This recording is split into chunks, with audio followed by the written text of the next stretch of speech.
사람들이 하나님을 만나려고 하지만 어, 자신의 한계, 자신의 가지고 있는 어, 생각의 벽 때문에 또는 마음의 벽 때문에 하나님을 가까이 하려고 해도 할 수가 없는 것이 구약에 있는 사람들이었어요. 그래서 장애인은 안 되고 또 나는 율법에 거룩하지 않은 존재니까 할 수 없고 또 내 인생은 누군가에게 구걸하지 않으면 절대로 살 수 없는 존재라고 생각하니까 그 성전의 미문 앞에서도 성전으로 들어가지 못하고 늘 성전에서는 돈을 구걸하는 인생으로 평생을 살아갈 수밖에 없는 존재구나 라고 생각했던 그 사람을 베드로와 요한은 예수의 이름으로 그를 일으키고 또 이제는 성전에 들어가서 하나님을 직접적으로 또 하나님과 함께 더불어 살아갈 수 있는 그런 심령으로 세워주셨다.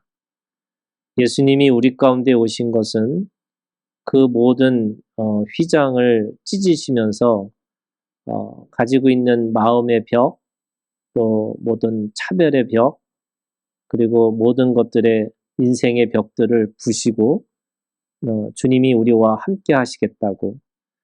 그래서 성령의 체험이라고 하는 것이 주님이 내 안에, 내가 주님 안에 한 몸을 경험하면서 내가 하나님 앞에서 하나님의 사람으로 살아갈 수 있다. 이렇게 말씀하고 있는 겁니다.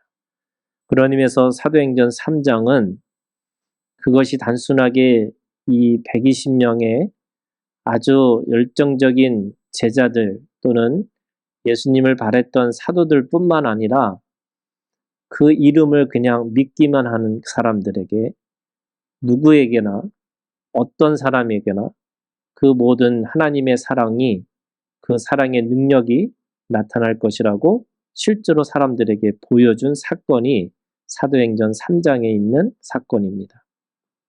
그래서 오늘 여러분 이 3장의 사건이 이 안진뱅이에 일어나서 성전으로 뛰어들어가서 하나님을 경험했던 것처럼 오늘도 우리의 마음이 주님 앞에 하나가 되고 또 하나님이 내 안에 계셔서 우리 가운데 그 믿음 가운데 불가능이 없다는 것을 믿고 살아가는 오늘 우리가 되기를 주님의 이름으로 축원합니다. 예수 이름으로 일어나서 예수 이름으로 그 모든 것들을 극복하고 그래서 그 예수 이름으로 내 삶이 행복하고 기뻐하고 그래서 즐거워할 수 있는 그런 심령이 되기를 주님의 이름으로 축원합니다. 오늘 그 일을 보고 사람들이 여러 가지 해석을 합니다. 그리고 그 해석 가운데 하나가 사람들은 뭘 보고 있냐면 11절에 베드로와 요한을 붙잡고 사람들이 놀라니까 모든 사람들이 그 베드로가 한 것처럼 또는 그 사람들이 한 것처럼 그 사람들을 주목했다 이렇게 얘기합니다. 이 일을 왜 놀랍게 여기느냐라고 반문하면서 아주 분명하게 아니다라고 얘기합니다.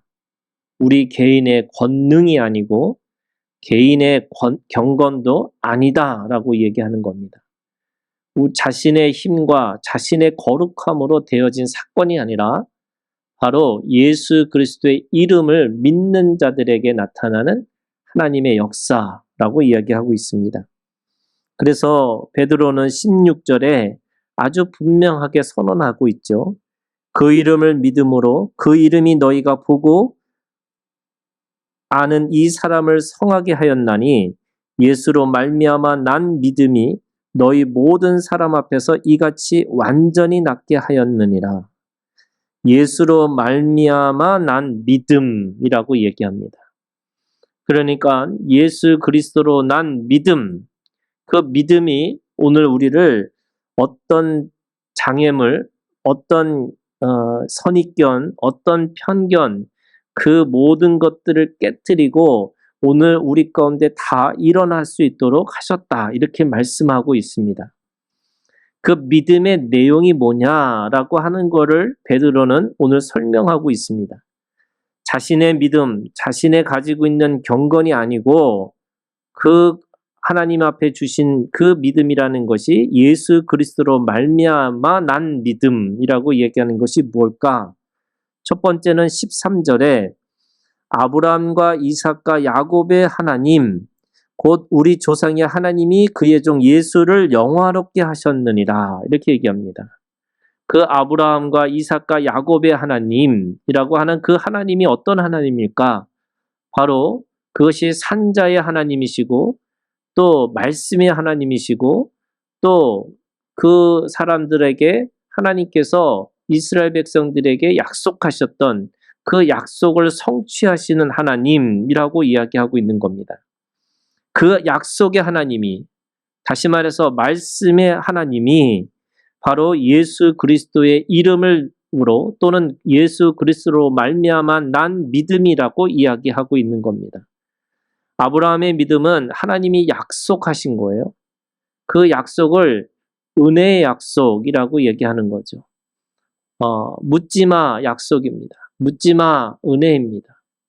우리가 주님이 우리에게 주신 절대적인 은혜라고 하는 것은 어떤 조건에, 어떤 상황에서 주어진 것이 아니라 하나님이 세상 가운데 하늘을 찢으시고 세상 가운데 들어오셔서 말씀하셨어요. 그래서 그 말씀을 통해서 하나님이 그 아브라함에게 바로 내가 너를 복의 근원이 될 것이다 라고 말씀하고 있는 겁니다. 그래서 아브라함의 하나님, 바로 말씀하시는 하나님으로 경험되어진 겁니다. 그리고 이삭의 하나님은, 그 이삭은 자기가 뱉은 그 축복의 말이 절대로 이것이 한번 뱉어진 말은 담을 수도 없고 다시 돌아갈 수도 없다라는, 다시 말해서 말씀이 실제라는 것을 경험했던 믿음이 있습니다. 그래서 하나님은 말씀이 실제라는 거예요. 말씀이 그냥 실체고 그 보이지 않는 말씀이 보이는 실제가 됐다라는 것을 믿고 있었던 게 이삭의 하나님, 바로 이삭이 고백했던 믿음의 하나님이었습니다. 야곱의 하나님, 그 야곱의 하나님은 어떤 순간 어떤 상황이든지 발목 잡고 살아야 되는 인생 속에서도 너 그거 안 해도 된다. 내가 뭐든지 너를 이기게 하실 것이다. 라고 하는 그 야곱이 이스라엘이 되게 하셔서 이스라엘이라고 하는 하나님의 공동체, 하나님의 나라를 세우는 하나님의 주체로 세우시겠다고 말씀하시는 겁니다. 그래서 아브라함의 하나님, 이삭의 하나님, 그 야곱의 하나님, 각각의 그 말씀이 어떻게 실제가 되고 어떻게 우리 가운데 드러나는지를 보여준 그 하나님이 예수 그리스도를 영화롭게 하셨다. 이렇게 말씀하고 있는 겁니다. 그러니까 아브라함의 하나님과 이삭의 하나님과 야곱의 하나님으로 오신 예수 그리스도. 그래서 그분은 우리에게 약속을 하시고 그 약속을 반드시 성취시키시면서 하나님의 나라를 우리 가운데 세우시기를 원하고 계시는 하나님. 그러면서 14절에 두 번째 그 그리스도로 말미암아 난 믿음이라는 게 뭐냐? 너희가 거룩하고 의로운 일을 거부했다. 이렇게 한 것처럼 바로 예수 그리스도의 삶이라는 것, 예수 그리스도의 삶의 인생이라는 것은 우리에게 가장 거룩하고 가장 의로운 분의 삶으로 사셨다라고 말씀하고 있는 겁니다. 여러분, 이게 굉장히 중요한 건데요. 오늘 우리가 주님 안에서 주님을 믿는다라고 할 때도 사람들은 어떤 걸 생각하냐면 대부분의 영광의 메시아, 다시 말해서 똑같이 이스라엘 사람들처럼 오늘 우리에게 왕으로 오신 하나님, 그리고 또 그 왕으로 오신 하나님뿐만 아니라 이 세상을 지배하시는 하나님이라고 하는 거지만 결국 그래서 우리도 똑같이 뭔가를 해야 된다고 생각하는데 예수님의 삶은요, 그런 삶이 아니셨습니다. 제자들도 착각했던 거고 가룟 유다도 착각했던 것 중에 하나가 뭔가 지배를 해야지만, 뭔가 내가 움켜쥐어야지만 세상을 지배할 수 있고 능력이 있을 거라고 생각하는데 주님은 내어주고 내어주는 것이 진정한 능력이라고 말씀하고 있는 거고, 그래서 그 삶으로 살아가는 것이 진정한 거룩이고 진정한 오늘 우리에게 의로움이라고 하는 것을 실제로 우리에게 눈으로 볼 수 있도록 보여주신 분입니다. 그래서 여러분 이런 거죠. 예수를 믿는다라는 말은 뭘까? 예수의 삶을 쫓아간다는 뜻이에요. 근데 여러분 정말 예수님을 삶으로 갈 의향이 있으세요? 사람들은 그런 거죠. 내가 어떻게 예수님을 쫓아갈 수 있냐고. 그냥 예수님을 믿는 거지. 이런 거예요, 여러분. 그냥 그런 거예요. 사람들은 사랑하는 게 아니고 신뢰만 해주는 거예요. 믿어주는 것만 된다고. 근데 여러분, 믿음이라는 게 사랑이 없이 어떻게 믿어줄 수 있어요? 사랑이란 말과 믿음이라는 말이 같은 말인데, 다시 말해서 예수님을 따라간다는 말은 오늘 우리가 그 예수님의 삶이 거룩하고 가장 경건한, 가장 의로운 삶이라는 걸 우리가 믿고 쫓아가는 건데, 사람들은 대부분의 예수님을 믿기만 하지 그렇게 쫓아가기를 원하지 않는 거죠. 예수님의 삶은 어떤 삶이셨어요, 여러분? 우리 너무 잘 알고 있잖아요. 여러분, 늘 하는 얘기지만 유교적인 관점에서는 예수님은 저주 아래 계셨던 분이에요. 구약의 관점에서도 나무 아래 죽은 자, 그걸 저주받은 자라고도 해요. 근데 그 저주받은 자의 삶으로 우리에게 보여주셨어요. 그리고 그분이 가장 거룩하고 가장 의로운 분이라고 얘기하고 계셔요. 여러분, 십자가의 길은 오늘 우리에게 어떻게 보면은 그 십자가의 길이라는 게 영광의 길이 아니고 고난의 길이고 죽음의 길이고 내가 내어주는 길이고, 결국 사랑이라는 것이 먼저 내어주고 자신의 모든 것들을 그렇게 기꺼이 내가 포기할 수 있는 것인데, 오늘 우리가 그거를 거룩하다, 의롭다라고 우리가 정말로 고백할 수 있을까? 근데 사람들은 14절에 있는 말씀에 보면 거룩하고 의로운 예수를 거부하고 도리어 살인한 사람을 놓아주기를 구했다. 우리는 누군가를 죽이고 어떤 높은 자리에 어떤 것을 올라가는 자들을 더 영웅으로 쳐주는 거죠. 그래서 그 높은 자리에 올라가는 것에 대해서 끊임없이 그렇게 우리가 추구하려고 살아가는 하다 보니까 예수의 삶은 너무나 초라하고 너무나 보잘것없고 너무나 아무것도 아닌 것처럼 느껴지는데 믿기는 해요. 근데 믿기는 하는데 따라가지를 않아요. 그걸 뭐라 그러냐? 귀신의 믿음이라고 해요. 귀신은 예수 그리스도가 하나님의 아들이라는 걸 알고 있었음에도 불구하고 당신이 나와 무슨 상관이 있습니까? 다시 말해서 나는 따라갈 필요가 없고 따라갈 수도 없고 나는 따라가지 않겠습니다. 이게 뭐예요? 귀신의 믿음이에요. 머리로는 하나님이 한 분인 줄 아는데 그 한 분을 믿고 따라가지를 않는 거죠. 15절, 그분이 어떤 분이냐? 생명의 주라고 그래요. 여러분, 여기서 생명의 주라는 이 주가 근원, 원천, 그래서 그 생명의 근원이신 바로 예수 그리스도를 어떻게 했어요? 죽였도다. 이게 완전히 거꾸로 된 말이에요, 여러분. 생명의 근원을 죽였다, 이렇게 얘기해요. 예수 그리스도는 생명의 근원이신데 그 생명의 근원이라는 게 오늘 사랑하는 것이 생명이고, 그렇게 내어주고 내어주는 게 진정한 생명이고, 그래서 우리가 끝내는 누군가에게 희생하고 헌신하는 삶이 그것이 영원한 생명이라고 하는 생명의 근원이라고 말하는데, 우리는 그걸 통해서 어떻게 하면 죽이는 자가 되고 죽이는 자를 더 칭송하고, 그래서 우리는 그 죽이는 자의 삶으로 살아갈 수밖에 없다라고 얘기하는 거예요. 그게 베드로가 그 유대인들에게, 여전히 예수님의 삶을 따라가기를 원하지 않는 그들에게 그렇게 말하고 있는 거죠. 여러분, 생명은 뭐냐? 사랑하지 않겠다는 뜻이에요. 관계하지 않겠다는 거예요. 그리고 하나님과 누군가가 나와 단일을 이루지 않겠다는 뜻이에요. 그러니까 생명의 주를 죽였도다라는 그 삶으로 살겠다고 하는 거니까, 그 삶에 대해서 예수 이름을 믿는 믿음이라는 것이 예수로 말미암아 난 믿음이라는 것이 결국에는 예수의 삶에 대해서 내가 전적으로 동의하는 것에 대한 이야기를 하고 있는 거예요.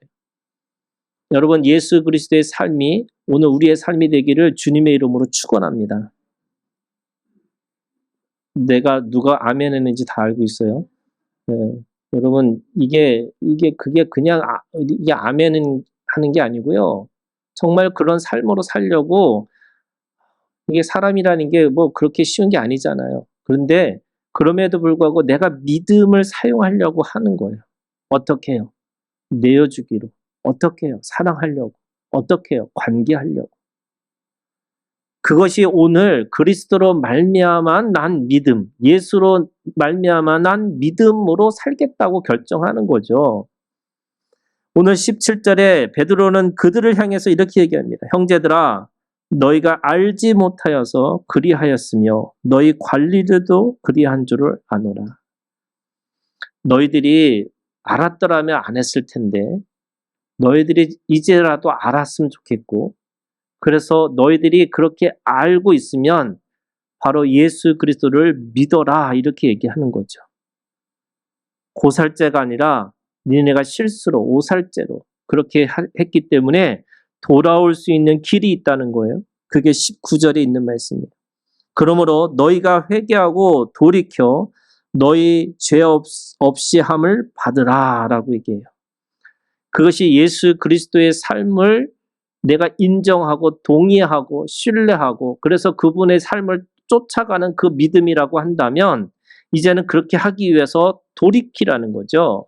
마음을 돌려서 내 삶의 행위를 돌려서 내가 이제는 예수 그리스도를 믿는 믿음으로 그분의 삶이 맞다고 그 삶이 옳다고 우리가 그렇게 말하고 살아라, 이렇게 얘기하고 있는 겁니다. 그래서 그런 의미에서 이 베드로는 15절에 우리가 이 일의 증인이라고 얘기합니다. 여러분, 증인의 삶으로 사는 건데 이 증인의 삶이라는 건 보고 듣고 경험한 사람을 증인이라고 얘기하는 거예요. 예수 그리스도의 십자가의 사랑을 봤어요. 예수 그리스도의 말씀을 들었어요. 그리고 예수 그리스도의 그 삶의 그것들을 내 삶으로 경험하기 시작하는 거예요. 못자국과 창자국과 그 가시 면류관의 그 가시의 자국들을 내가 실제로 몸으로 경험하고 살아가는 거죠. 그래서 그렇게 믿는다라는 말이 뭐냐? 예수의 삶이 옳다는 거예요, 여러분.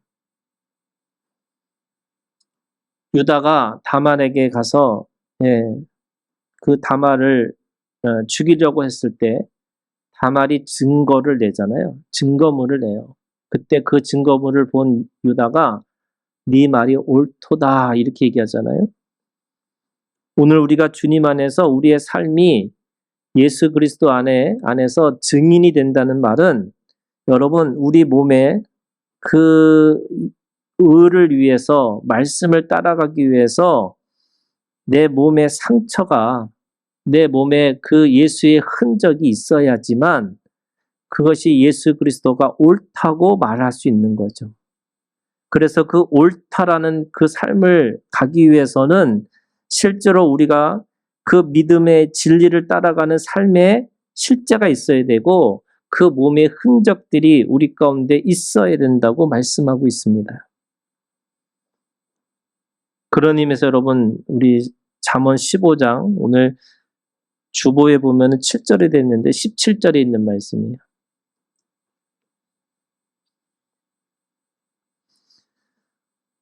채소를 먹으며 서로 사랑하는 것이 살찐 소를 먹으며 서로 미워하는 것보다 나으니라. 이 말씀이요. 이 잠언의 말씀은 여러 가지 우리가 가지고 있는 걸로 해석이 되는 건데 그냥 쉽게 생각하면 가난해도 서로 사랑하는 것이 낫고 부자로 살면서 서로 미워하는 것보다 그것이 훨씬 나은 거다. 가난하지만 서로 사랑하고 사는 게 맞아. 이거 얘기하고 있는 거예요. 근데 오늘 그 표현을 먹는 것에 대한 표현을 하고 있어요. 그게 뭐냐? 여러분, 먹는다라는 게 이런 말이 있어요. 먹는 게 그 사람의 존재라는 게 있어요. 내가 뭘 먹고 사느냐에 따라서 그 존재가 달라진다는 거예요. 구약에 있는 말씀에 보면 말씀을 먹으라 이렇게 돼 있어요. 그리고 우리가 오늘 성만찬을 하지만 예수 그리스도가 자신이 피가 되고 살이 되셔서 그거를 먹으라 이렇게 얘기하세요. 그 먹는 게 뭐가 돼요? 체질이 되는 거예요. 그래서 먹는 것부터 사실은 그래서 모든 병의 근원은요, 음식으로부터 시작하는 건데 내가 뭘 먹느냐에 따라서 병이 낫고 안 낫고가 된다는 거예요.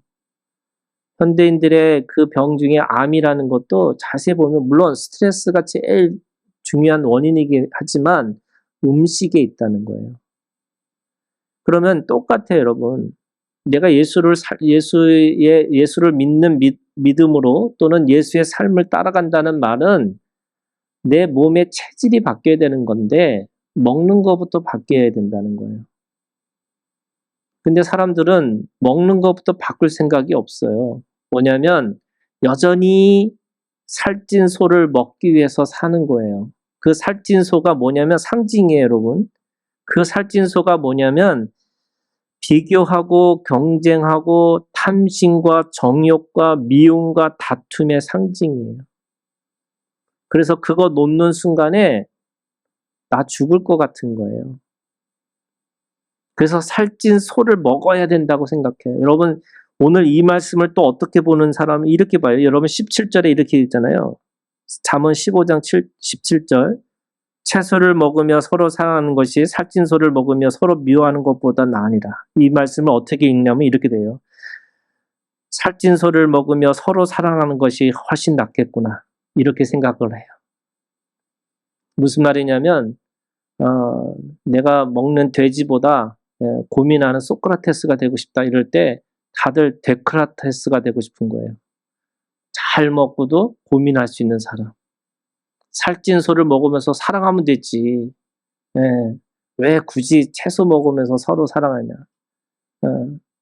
그러니까 우리의 삶이라는 게 하나라도 놓치지 않고 두 개 다 가지려고 하는 그게 뭐예요? 비교하고 경쟁하고 탐심과 정욕과 미움과 다툼이에요. 두 개 다 가지려는 거예요. 여러분 신앙생활이라는 건 뭐냐면 포기하는 거예요. 예수님이 자신이 하나님이 되셔서 사람이 되셨어요. 사람 중에 종의 모습으로 오셨어요. 그리고 죽기까지 복종하셨어요.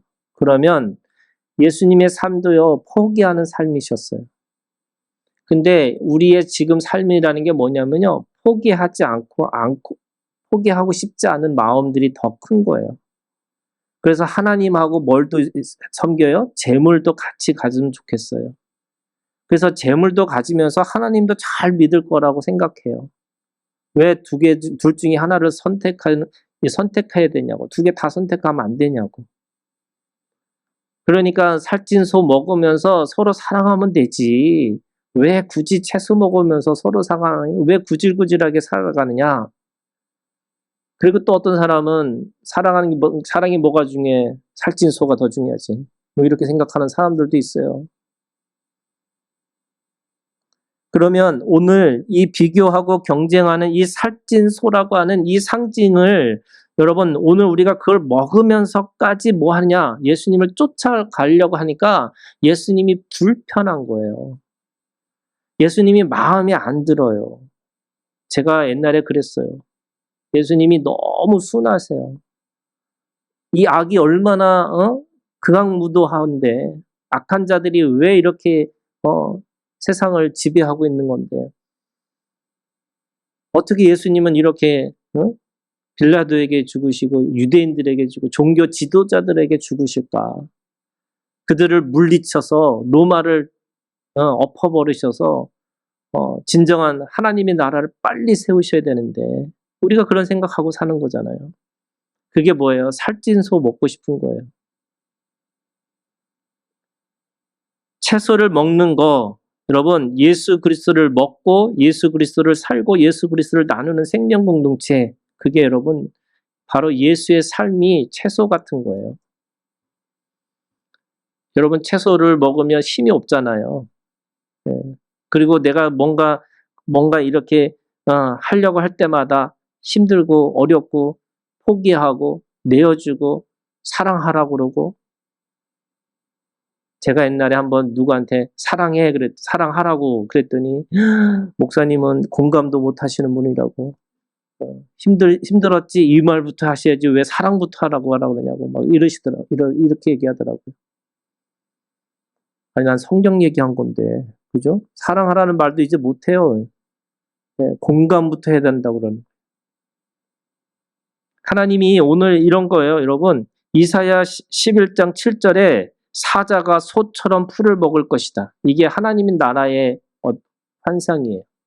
이사야가 꿈꿨던 그 하나님의 나라가 뭐냐면 사자가 풀을 뜯어 먹어요. 사자는 육식동물인데 소처럼 풀을 먹는다. 제가 이걸 또 연구해 봤잖아요. 여러분, 이 사자의 이빨은요, 이 풀을 먹을 수 있는 이빨이 아니에요. 이 풀을 먹으려면 이가 송곳니가 되면 안 돼요. 예, 뭉뚱한 이가 돼야 돼요. 그러면 치아부터 바꿔야 돼요, 사자가. 그 다음에 또 한 가지 뭐가 턱이 바뀐대요. 뾰족한 턱이 될 수가 없대요. 예, 넓적하게 돼야 되는 거예요. 그러니까 턱도 바뀌고 이빨이 바뀌면 사자의 얼굴이 아닌 거죠. 상상을 해보세요. 그러니까 이런 거 여러분, 예수 믿고 인상이 바뀌어야 되는 거예요.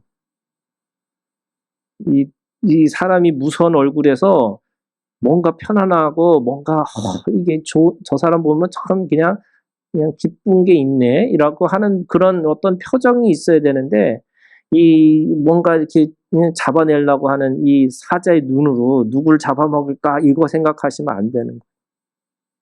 체질이 바뀌어야 돼요. 그거는 예수를 먹어야지만 되는 거예요. 성령이 내 안에 들어오셔야만 되는 거잖아요. 여러분, 오늘 주님 안에 그 성령이 우리 가운데 들어오시기 위해서 여러분 예수 그리스도를 먹는 우리가 되기를 주님의 이름으로 축원합니다. 그러면 채소를 먹는 게 뭘까요? 사람이 채소 먹으면 안 되잖아요, 여러분. 그러면 양으로 돼야 돼요, 양. 양의 체질이 되셔야 돼요. 양은 눈이 어둡고요, 자신을 보호할 수 있는 어떤 공격할 수 있는 어떤 무기도 없고요, 또 자신을 보호할 수 있는 어떤 벽도 쳐서 살 수가 없어요. 그냥 푸른 초장에 널려 있는 게 양이에요. 대신에 양은 귀가 밝아요. 그리고 색임질하는 위를 가지고 있고요. 그리고 굽이 갈라진 동물이에요. 자, 이게 무슨 말이냐? 여러분, 다른 어떤 거 몰라도 말씀을 듣는 것에 빠르셔야 돼요. 그래서 귀가 밝는다, 귀가 열린다, 귀 있는 자는 들을지어다. 여러분, 신앙은요, 들음에서 시작하는 건데 이게 말씀이 들리셔야 돼요. 그게 양의 체질이에요. 양은 다 아무것도 없지만 귀가 밝아요. 그래서 목자의 음성을 들을 수 있고요. 구약에 있는 말씀이 뭐라고 하냐면 이 목자가 휘파람으로 휘 부르면 이 양이 달려간다는 거예요.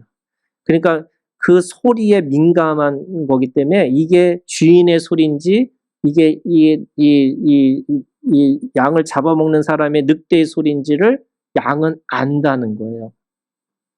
그래서 여러분, 내가 이 채소를 먹는 양의 체질이 된다는 건 뭐냐면, 내가 말씀을 추구하고 내가 말씀을 듣는 것에 예민하고 그 말씀을 듣는 것에 대해서 이게 진짜인지 가짜인지를 늘 하나님 앞에서 묻고 들으셔야 돼요.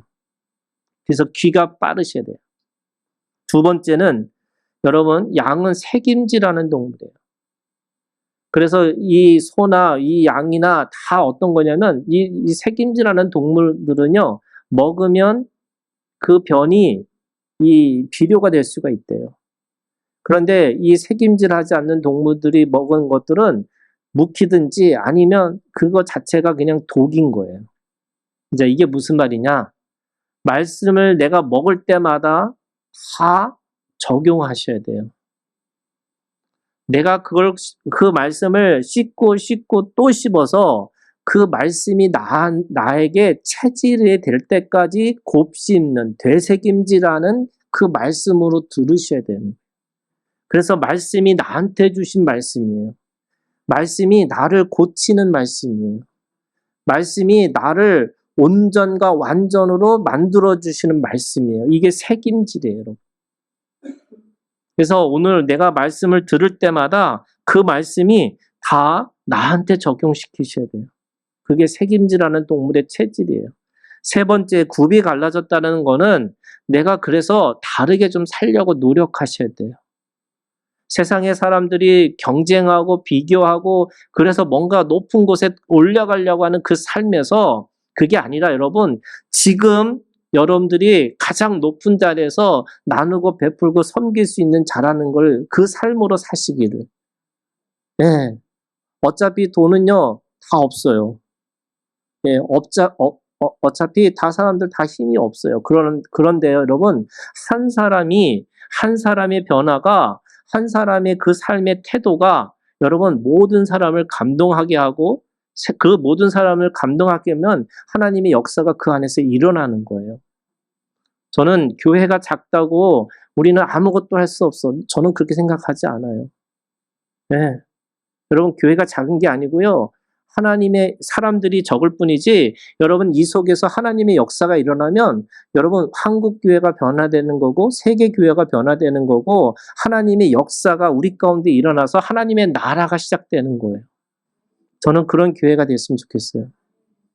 그러면 굽이 갈라졌다. 이게 뭐냐면 믿음으로 다른 삶을 살려고 하나님 앞에서 늘 그 구별된 삶으로 살려고 노력하고 애쓰는 거예요. 그걸 믿음을 사용하는 거예요, 여러분. 그래서 여러분, 증인의 삶이라는 게 뭐냐?